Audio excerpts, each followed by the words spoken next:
Iran has officially responded to Donald Trump's proposed 15-point peace plan, but instead of easing tensions, Tehran has drawn a hard line with 5 powerful demands, and none of them are simple.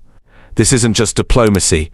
This is a high-stakes geopolitical standoff that could reshape the balance of power in the Middle East. Let's break it down first. Reparations. Iran is demanding that both the United States and Israel pay for damages caused during the conflict. We're talking about infrastructure, economic losses, and long-term impacts. This isn't just symbolic. It's a financial demand that could run into billions. Second, total sanctions removal. Tehran wants all international sanctions lifted immediately. These sanctions have crippled Iran's economy for years, affecting everything from oil exports to banking. Removing them would be a massive win for Iran, but a difficult concession for the West. Third, control over the Strait of Hormuz. This is where things get even more serious. Iran is demanding formal legal recognition of its sovereignty over the Strait of Hormuz, one of the most critical oil shipping routes in the world. Nearly a fifth of global oil passes through this narrow passage, and here's the twist. Fourth, the strait stays closed. Iran says the Strait of Hormuz will remain shut until a full peace agreement is signed.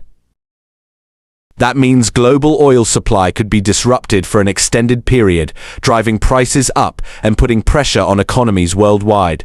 Finally, a comprehensive peace deal. Iran isn't interested in temporary ceasefires.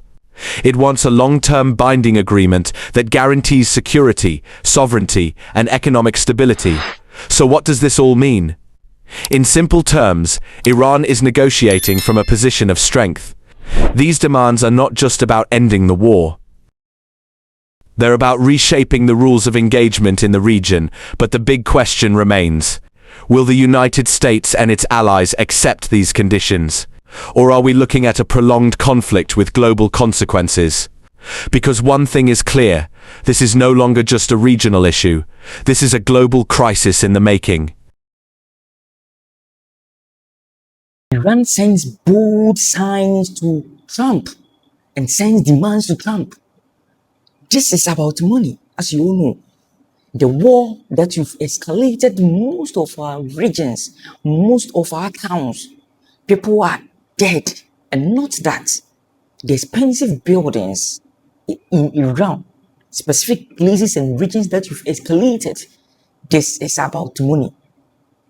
Iran is demanding reparation from the US and Israel before the war will cease, or the prolonged war that people are thinking that it will actually happen.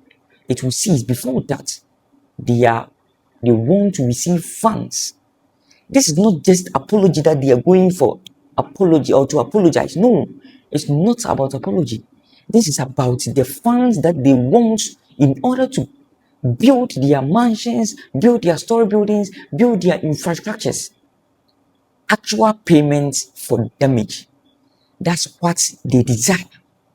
And if Iran or Israel, they are ready to end this war, then they must be ready, or they should be well prepared enough to send them enough funds to build or to turn their damaged infrastructures back to life. And also sanctions to sell internationally and other global banking. United States of America and Israel has sanctioned some particular things that the Iran cannot do. One of the sanctions is that to sell internationally. In order to promote the economic growth of a country or of a nation, one is trade. Ghana, for instance, trading in terms of gold, trading in terms of cocoa is now upgrading our version. It's now giving us infrastructures. It's now giving us a smooth economy. And if Iran wants smooth economy, then Iran should upgrade, or they should remove the sanction of selling internationally. He should remove the sanction of banking globally. Tehran wants all international sanctions lifted completely. These sanctions have been choking Iran's economy for years. So from quite years, Iran has been suffering. They have been choked, all because they cannot sell globally. They cannot sell internationally, and also other banking globally, they are restricted to that. So if United States of America and Israel want peaceful, or for them to sign a peaceful treaty, or for this war should go down to its lowest esteem, then they should remove these sanctions for them selling globally and also banking internationally, and also money. They should give them money so that they can build their infrastructures back again. And control of the Strait of Hormuz, that's one of the hearts of the Iranians. Why? Because Iran is supplying international globally 20% of its oil. And imagine, this is one of the thing or one of the source of income so that Iran can get it to run their economy smoothly. And imagine, this same money is also helping them to build upon their missiles.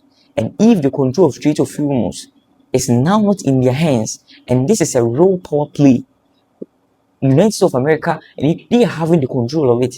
And if they want to sign this peaceful treaty, they should give them the control of the Strait of Hormuz so that they can transport all these oils that they've harvested in their country, so that the other regions or the other global countries should get the oil. And when they get the oil, then they will get the funds to run their economy very, very smoothly. So the control of the Strait of Hormuz, they should hand over to them so that they can pass through the route of the Strait of Hormuz so that they can supply 20% of their oil globally.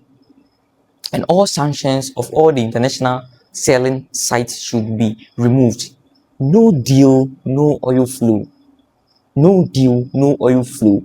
And this means that Iran's or the Iranians are saying that the Strait of Hormuz stays shut down until peaceful agreement is signed. If no peaceful agreement or this agreement is not signed peacefully, then the Iran says that the Strait of Hormuz stays shut. Shut in what way? It is staying shut in a way that they are not going to transport any oil on this route. Because imagine taking tons and billions of oils on this same route, on this Strait of Hormuz, and imagine being attacked, or people or countries, United States of America and Israel having control of it. Do you think that they will pass the oil smoothly or peacefully? And Iranians are saying that the Strait of Hormuz will stay shut down if this peaceful is not signed. And that means global oil supply is at risk, and surely it will be at risk. And this will lead to inflation, rising cost of oil, rising cost of fuel, rising cost of staff in other regions and globally. Find the entire world, and the entire world that you all know will feel the impact.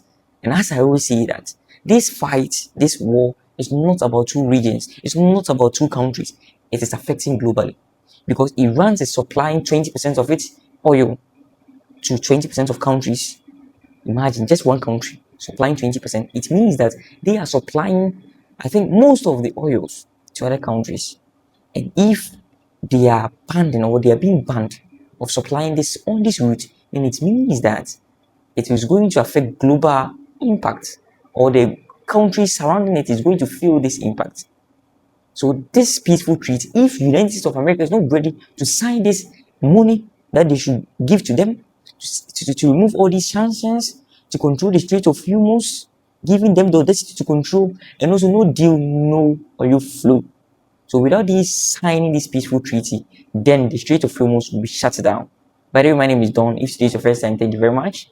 Don't forget to subscribe, like, and share to your friends. On my channel, we know that I do post about science and tech, weapons, and things popping up in these military affairs. Thanks for working with Don, and I can't wait to see my next video.